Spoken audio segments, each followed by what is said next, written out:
Vishal, life is a game like chess. ఇందులో రాజు, రాణి, మంత్రి, సైన్యం అందరూ ఉంటారు.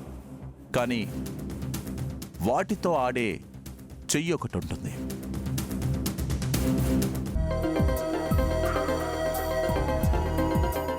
సునంద, ఏమా కోళ్ళ, ఏమిటి సంగతులు? ఈ మామయ్య ఇప్పుడెందుకు గుర్తొచ్చాడో?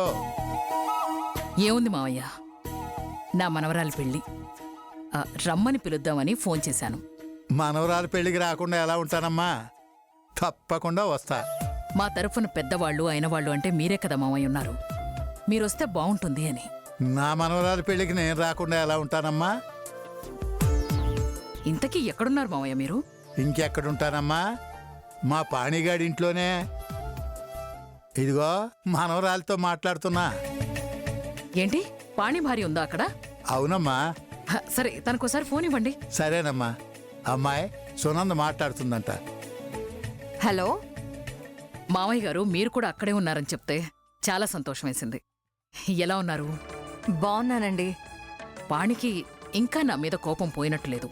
నేను ఫోన్ చేస్తే కనీసం లిఫ్ట్ చేయడం లేదు. నా ఫోన్ కూడా తీయడండి. తను తీయాలనుకుంటేనే తీస్తాడు, మాట్లాడాలనుకుంటేనే మాట్లాడతాడు. అంటే పాణి అప్పటికీ ఇప్పటికీ ఏమీ మారలేదన్నమాట. మనుషులు మారతారు, వస్తువులు మారవు కదా.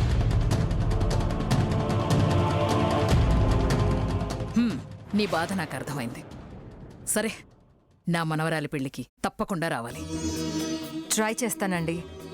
మావయ్య గారికి ఒకసారి ఫోన్ ఇస్తారా? అమ్మా సునంద, నేను తీసుకొస్తా కదమ్మా. సరే మావయ్య, తప్పకుండా తన్ని కూడా తీసుకొని రండి. ఉంటాను మావయ్య. ఉంటానమ్మా. వాడికి వాడంటేనే ఇష్టం. ఆ ఇష్టంతో ఎదురున్న మనుషుల్ని లెక్క చేయడు, ఆస్తిపాస్తుల్ని లెక్క చేయడు. నేను మార్చాలని ట్రై చేశాను తాతయ్య, కానీ మార్చలేకపోయాను. వాళ్ళమ్మ పోరాడింది కానీ ఆమె వల్ల కూడా కాలేదు. తల్లి వల్లే కాంది ఇంకెవరి వల్ల అవుతుందమ్మా? వాళ్ళమ్మ వల్ల కాంది, నీ వల్ల కూడా కాంది, రేపు వెన్నెల వల్ల అవుతుందేమో. ఏమో తాతయ్య, నాకేమీ అర్థం కావడం లేదు. పాణిని చూస్తే ఇలా, వాళ్ళ బంధువుల్ని చూస్తే అలా. అయినా ఎందుకు తాతయ్య నన్ను ఇలాంటి మనిషికిచ్చి కట్టబెట్టావు? ఈ రోజు మనం ఆశపడుతున్నామే కోడలొచ్చి మారుస్తుందని. ఆ రోజు నేను కూడా నీ విషయంలో అలాగే ఆలోచించి పెళ్లి చేశానమ్మా, నువ్వు మారుస్తావని. పాణిని మార్చడం కోసం నా జీవితాన్ని బలి చేసావన్నమాట. ఆశపడతాం, అనుకున్నది జరగకపోతే దానికి మనమేం చేస్తామమ్మా? వాడే మారలేదో, నువ్వే మార్చలేకపోయావో. ఏమో, ఏం జరుగుతుందో చూద్దాం.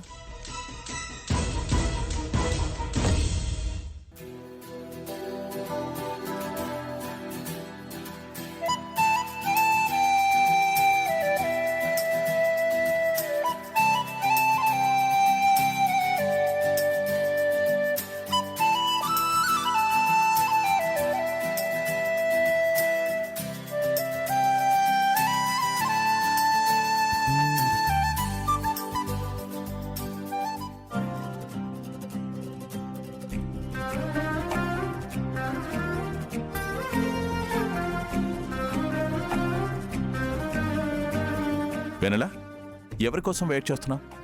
డైలీ వాళ్ళ బావ మానస్ వచ్చి పికప్ చేసుకుంటాడు. ఓ, తనకింకా అదో జాబ్ కూడా ఉందా?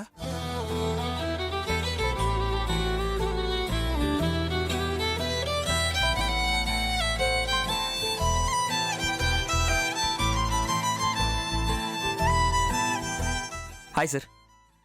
Very good Manas. నీకు రోజు 2 డ్యూటీలు అంటే కదా, ఇప్పుడే విశాల్ చెప్తున్నాడు. 2 డ్యూటీలు ఏమున్నాయి సార్? ఆఫీస్ వర్క్ అండ్ మీ మరదల్ని పికప్ చేసుకునే వర్క్. అదేం లేదు సార్, మా మావయ్యకి నేను మాటిచ్చాను. దానికి తోడు చిన్న చిన్న ప్రాబ్లమ్స్ ఉన్నాయి. అందుకే తనకి తోడుగా వచ్చి నేనే తీసుకెళ్తూ ఉంటాను. ఇక నుంచి డైలీ ఇలా డ్రాప్ చేసి పికప్ చేసుకోవాల్సిన శ్రమ లేకుండా అరేంజ్ చేశాను.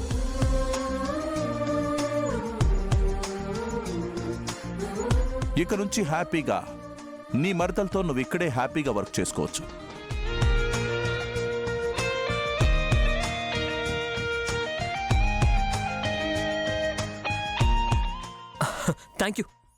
Thank you very much sir. అసలు నేను మా ఇంట్లో వాళ్ళు కూడా దీని గురించి ఎదురు చూస్తున్నాం సార్. మా మనసులో మాట అర్థమైనట్టు మీరే నన్ను ఇక్కడికి మార్చారు. Thank you so much sir. Okay dad, వెళ్దాం. వెళ్దాం పద. బాయ్. Bye sir.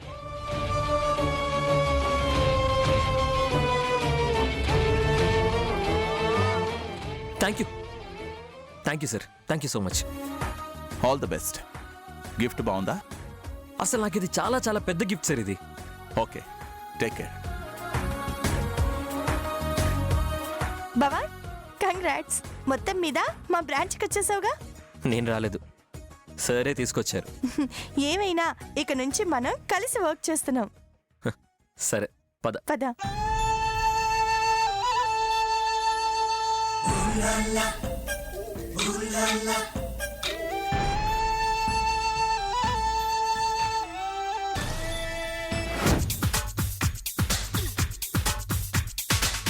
ఏంటి చాలా ఆనందంగా ఉన్నావు?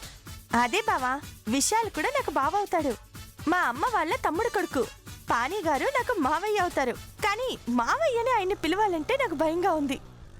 సడన్ గా మావయ్య అని పిలవాలంటే ఇబ్బందిగానే ఉంటుంది. అలానే కాదు, అమ్మమ్మ మావయ్య వాళ్ళ యాటిట్యూడ్ ఎలా ఉంటుందో చెప్పారు. దాన్ని బట్టి మావయ్య అని పిలవాలంటే ఎలాగైనా భయంగానే ఉంది.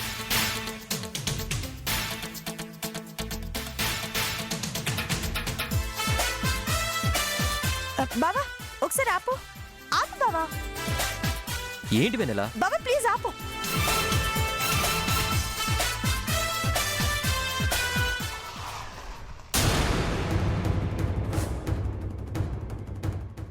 బావా నేను ఫ్రెండ్ ఇంటికి వెళ్ళాలి, నువ్వు వెళ్ళు. ఏంటి ఫ్రెండ్ ఇంటికి వెళ్తావా?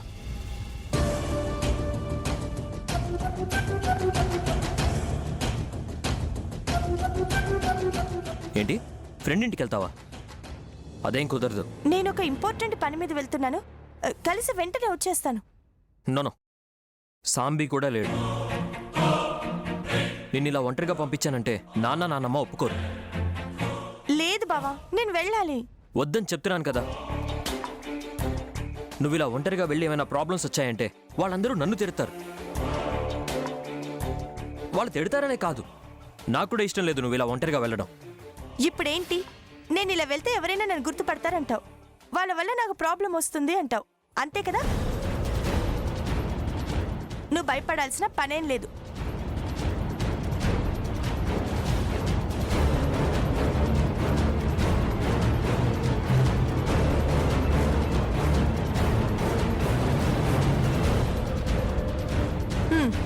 ఇలా వెళ్తే నన్ను ఎవరు గుర్తుపట్టరుగా. ఇప్పుడు నేను సేఫేగా, ఏం కాదు. నువ్వు వెళ్ళు బావా, నేను నా ఫ్రెండ్ని కలిసి వస్తాను.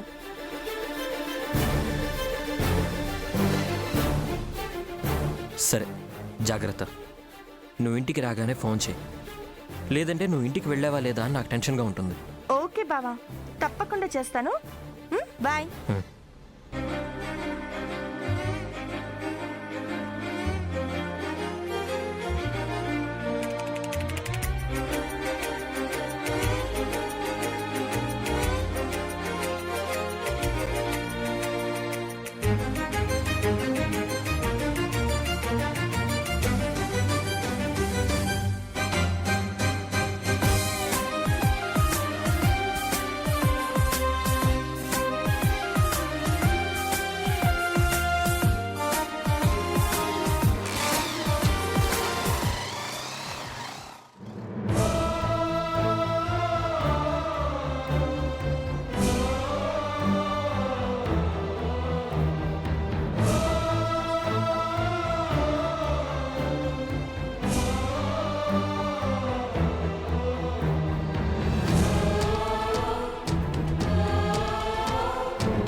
విశాల్,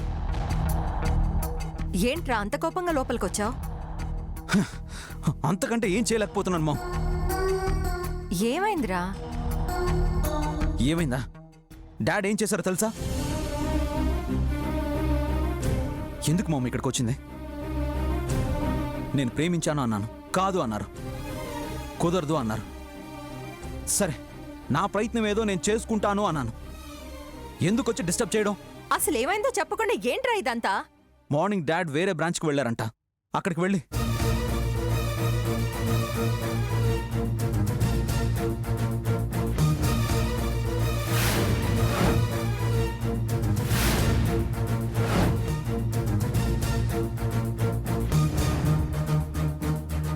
అది మామ్.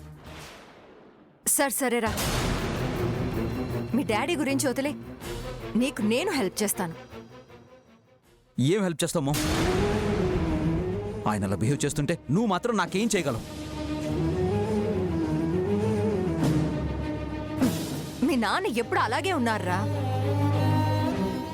నచ్చినా నచ్చకపోయినా కలిసే ఉంటున్నాంగా. ఇన్నాళ్ళు కాపురం చేస్తున్నాంగా. నాకు నచ్చంది అతని కోపం, మాట తీరు. ఎదుటి మనిషి కూడా తనలానే ఉండాలనే స్వార్థం. అలా అని తన్నొదిలేసి నేనేం దూరంగా వెళ్ళిపోలేదే. తనకు నచ్చినట్టు తనుంటున్నాడు, నాకు నచ్చినట్టు నేనుంటున్నాను. నువ్వు కూడా అలా ఉండడానికి ట్రై చేయరా. ఉండనివ్వట్లేదు కదా. ఆయన ఆ విధంగా బిహేవ్ చేస్తుంటే నేనెలా ఉండగలను?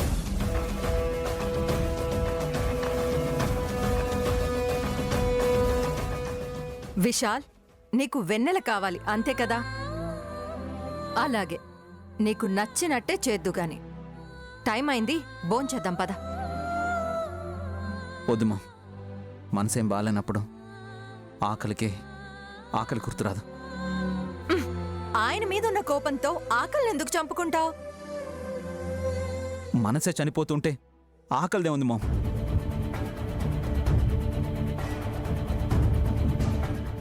సరేరా, ఇప్పుడేంటి? వెన్నెల నీకెక్కడ దూరం అయిపోతుందో అని భయం, తను మాట్లాడదేమోనని భయం, అంతేనా? నువ్వు ఇష్టపడుతున్నావంటే నేను ఇష్టపడుతున్నట్టేరా. నా కోడల్ని అప్పుడప్పుడు నేను ఇంటికి పిలుస్తాను. మీ నాన్న ఏం చేస్తాడో నేను చూస్తాను. మా, నన్ను కన్విన్స్ చేయాలని చూడొద్దు. చూడ్రా, ప్రతి ఆడదానికి పెళ్ళైనప్పుడు భర్తే ఎక్కువ. బిడ్డ పుట్టాక భర్త కన్నా బిడ్డే ఎక్కువ. బిడ్డని మించి ఏ తల్లికి ప్రపంచంలో ఏది ఉండదురా. నేను మాటిస్తున్నాను. అయినా అదేమన్నా పరాయిదా? నీకు వరసే కదా. తప్పేమీ లేదు. నువ్వు కూల్గా ఉండు, అంతా నేను చూసుకుంటాను. నిజంగానమ్మా? విశాల్, అమ్మని అనుమానించకూడదురా, నమ్మాలి. Thank you mom. అమ్మాయి, నువ్వు ఇక్కడే ఉన్నావా? ఇల్లంతా వెతికానమ్మా. బయలుదేరదాం మరి. ఎక్కడికి మామ్? పెళ్ళికిరా. తెలిసిన వాళ్ళ ఇంట్లో పెళ్ళుంటేను. తాతయ్య, అమ్మా. నేను ఇప్పుడే రెడీ వచ్చేస్తాను, మీరు బయట వెయిట్ చేయండి. అలాగేనమ్మా. ఓకేరా?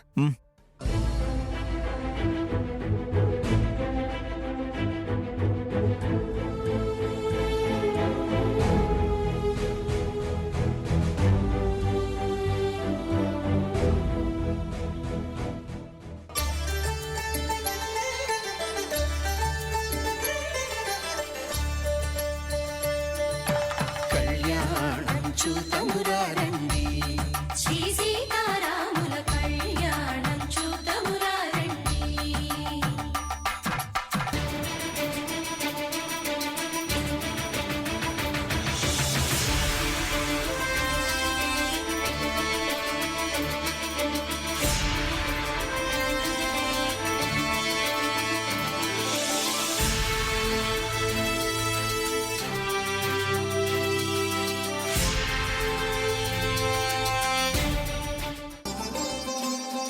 పంతులు గారు, అన్నీ వచ్చినట్టేనా?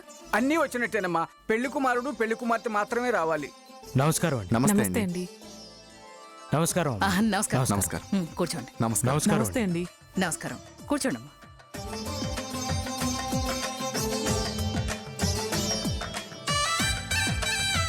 నమస్తే అండి. హాయ్, బాగున్నారా? బాగున్నా అండి. భరత్ ఎవరో తెలుసా? మిసెస్ పాణి. నమస్తే. మామయ్యేరి? వస్తున్నారు. ఆయన గిఫ్ట్ కొనాలని మధ్యలో ఆగారు. అయ్యయ్యో, మన మధ్య ఫార్మాలిటీస్ ఎందుకండి? మనం చెప్తే వినరు కదా ఆయన. రండి రండి, కూర్చోండి. అలాగేనండి. ఓం శుక్లాంబరధరం విష్ణుం శశివర్ణం చతుర్భుజం ప్రసన్నం.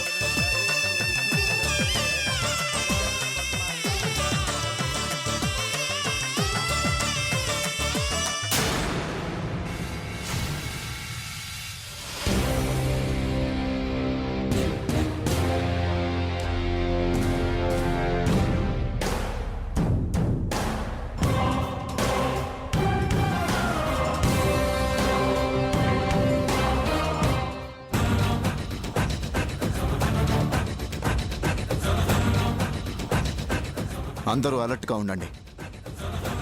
బయటి వాళ్ళు ఎవరొస్తున్నారు ఏంటి అనేది ప్రతి నిమిషం గమనిస్తూ ఉండాలి. అర్థమైందా?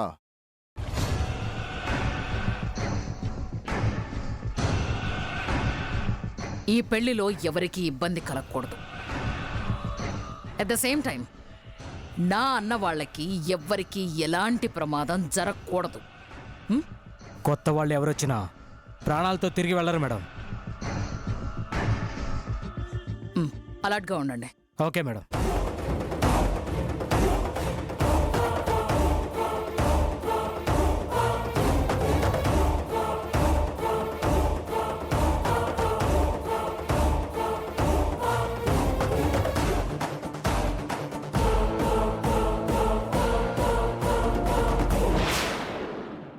భరత్, అన్ని ఏర్పాట్లు పూర్తయిపోయినట్టేగా?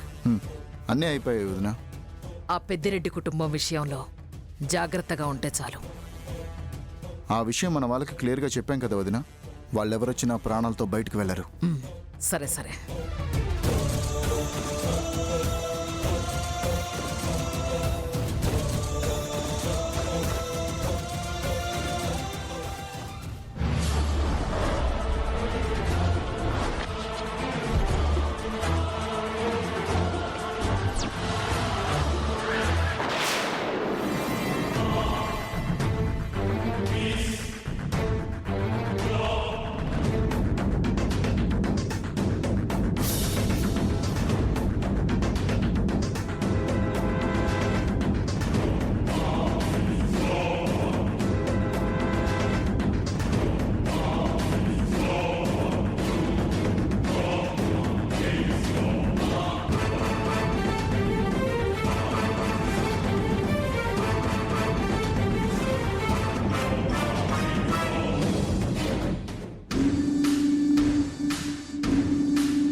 మనం వస్తామని వాళ్ళ జాగ్రత్తలో వాళ్ళుంటారు.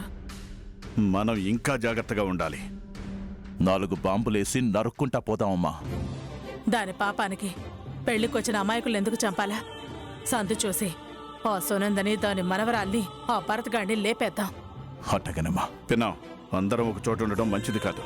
విడివిడిగా ఉండి ఒకరినొకరు గమనించుకుందాం. అవును, బసవ చెప్పినట్టు చేద్దాం. అట్టగనమ్మా. బసవాను పట్టుపో.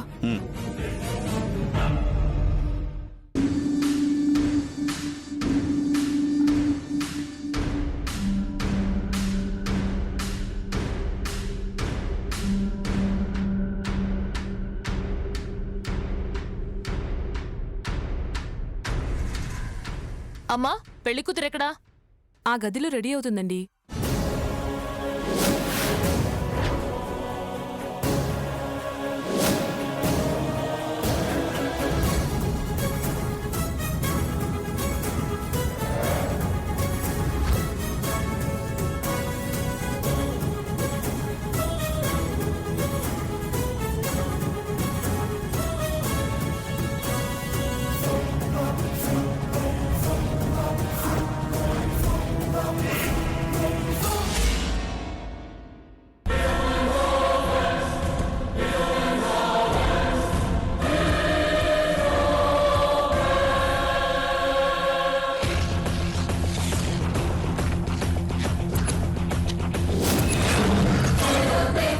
సిద్ధిని గదిలోని నరకానికి పంపించేయాలి.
సుధని ఒకసారి చూడాలి.